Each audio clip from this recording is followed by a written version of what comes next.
Aujourd'hui, on parle d'une héroïne d'Haïti, Sanité Belair. C'est parti. Elle fait partie de ces nombreux esclaves qui se sont révoltés contre l'esclavage. Sanité Belair, de son nom Suzanne, est une esclave affranchie lorsqu'elle épouse en 1796 Charles Belair. Charles Belair, qui est le lieutenant, aide-camp et neveu de Toussaint Louverture. Elle montre un tel acharnement qu'on dira qu'elle est comme l'âme de la conjuration. Sanité tombe dans un guet-apens et se fait capturer lors d'une attaque surprise. Elle a eu lieu lorsque les rebelles ont été chercher des munitions. Elle ne pouvait donc pas se cacher.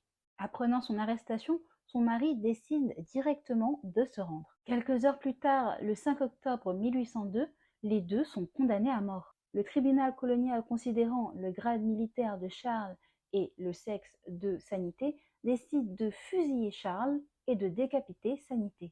Les récits racontent que lorsque Charles s'est retrouvé au peloton d'exécution, il a entendu la voix de sa femme lui dire de mourir en brave. Il a donc mis la main sur son cœur et s'est laissé tirer dessus. Vient ensuite le tour de Sanité. D'abord, elle refuse qu'on lui bande les yeux et secondement, elle décide de ne pas courber le dos pour s'installer sur le billot. Alors, on est obligé de la faire fusiller. Et c'est sûrement ce que Sanité voulait, mourir comme un soldat. Le 1er janvier 1804, la République d'Haïti est proclamée. Cependant, ça n'a pas exactement le même effet pour les deux genres. Et pour vous expliquer ça, je vais vous lire l'article 9 de la première constitution d'Haïti en 1805. Personne ne peut être haïtien s'il n'est un bon père, un bon fils, un bon mari et surtout un bon militaire.